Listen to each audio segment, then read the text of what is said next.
A pandemia mudounos a vida e trouxo tamén cambios no sector inmobiliario. En Sanxenxo, por exemplo, detectouse un incremento da demanda de pisos tras a chegada da COVID. La gente se ha dado cuenta que, bueno, pues que quiere un piso en la playa, porque si viene otra, pues por lo menos tengo donde.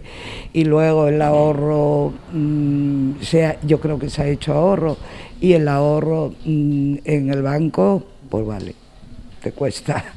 Yo creo que es en este momento donde la gente está invirtiendo. E a máis demanda, máis prezo. Hace 2 o 3 años la demanda mayor eran 2 dormitorios y precio máximo 180, y ahora ya se ha subido a 200. Este incremento fai que o prezo por metro cadrado dunha vivenda usada en Sanxenxo estea xa por riba de 44 capitais de provincia de España. Segundo un estudo, nestes momentos rolda os 2.600 euros, só superado por grandes urbes como Donostia, Madrid ou Barcelona. Date cuenta que Sanxenxo, la primera línea, está en 6.000 euros el metro, la primera línea de la playa del Silgar.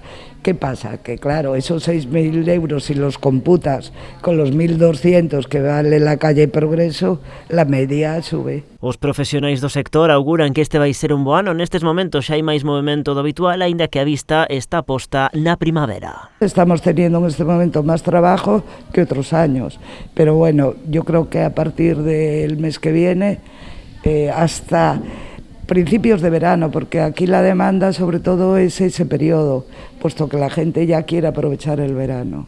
Ademais da demanda de pisos e apartamentos, nesta inmobiliaria tamén detectaron o maior interese polas vivendas unifamiliares con xardín. En canto ao perfil do que busca a propiedade, ademais dos galegos procedentes de zonas do interior, mantéñense como principais clientes os manchegos, madrileños e portugueses.